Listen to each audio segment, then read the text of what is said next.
At the moment, there are more than a few rumors surrounding the future of the God of War series. Some rumors say that we're definitely going to Egypt. Some other rumors say that we should be patient about the God of War remasters, as they are indeed arriving later this month. And an even crazier rumor says that the series is going back to Greece to explore a younger Kratos. Now, if I'm being honest, sometimes it's hard to take seriously any of these rumors. So-called gamer insiders know that the God of War series is a cottage industry for clicks, so of course they're going to come up with outlandish rumors to get your attention. But at the same time, some of these rumors are somewhat likely, like the one about the Atreus standalone game. I almost don't want to consider this a rumor, because it's very likely that either Santa Monica or another PlayStation studio is working on an Atreus game. The current rumors about this game say that it's going to be a Miles Morales-sized game. This makes somewhat sense because Santa Monica knows that Atreus is not going to sell nearly as much as his icon of a father would, so it makes sense for them to test the waters with a cheaper project.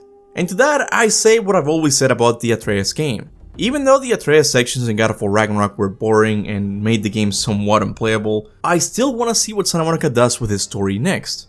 And a good and simple way to fix his character for the standalone game would be to make him slightly older. That way they can justify the absence of his MCU sounding dialogue.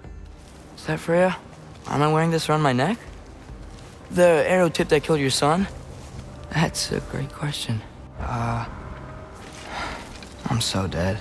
But something else that's really important is the setting or the mythology he'll end up in. Now, I think it's fair to say that most fans wouldn't want to see any big pantheons go to Atreus. Most fans want to see Kratos be the one who goes up against the Egyptian gods, or maybe even the Japanese Pantheon. In my opinion, Atreus still has to earn our trust to be the lead in such an interesting setting. So if they are planning to make an Atreus game, they need to subvert our expectations by giving him a lesser known Pantheon.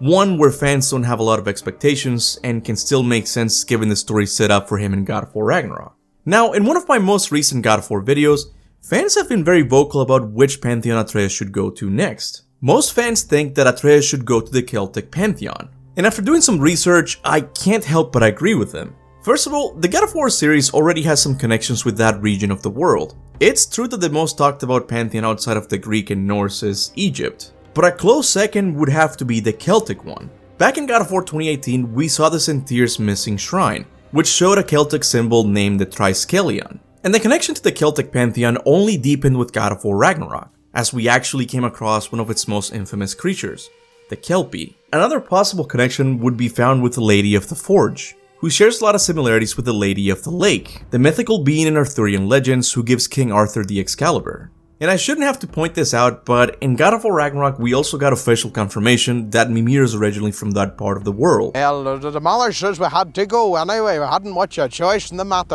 So I'm not sure that we can say that all of these connections serve as a hint that this is where we're going next. But at the very least it shows that Santa Monica is somewhat interested in the Celtic Pantheon, which would be a sign for a possible future game there. But even if they weren't and none of these references existed, I would still say the Celtic Pantheon is the best setting for the Atreus standalone game, simply because it makes sense given what Atreus' mission is. In case you forgot, at the end of God of War Ragnarok, Atreus leaves the Norse lands with a mission to look for his giant family, who hundreds of years ago left the Norse lands to avoid Odin's persecution.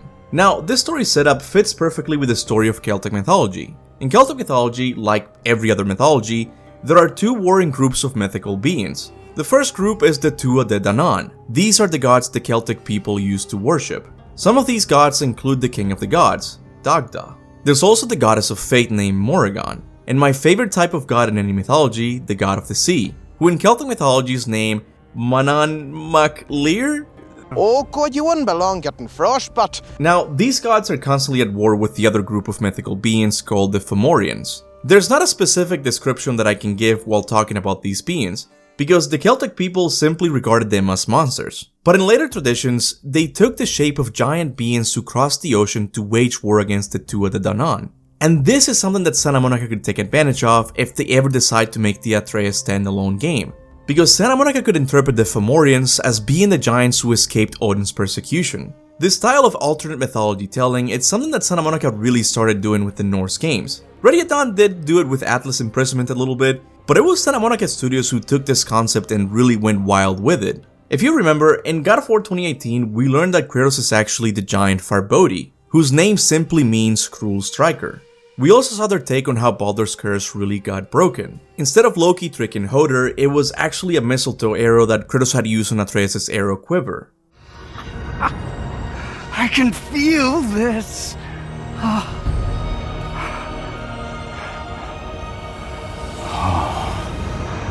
can feel everything.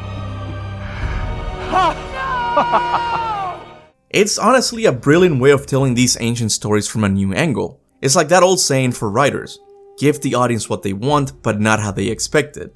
And here, I'll give you an example I think you'll like. In Celtic mythology, there's one Fomorian being that's more powerful than the rest. This is the Fomorian named Balor. According to the stories, his main weapon was his powerful eye, which had the power to kill anyone it looked at. Now, the Celtic sources don't go into much detail as to what exactly this eye could do to its victims. This is where Santa Monica could say that Balor was simply a Nordic giant with a faulty Bifrost eye that had to be kept close at all times. Otherwise, he could kill anyone he would look at, the same way Mimir's eyes do in God of War Ragnarok.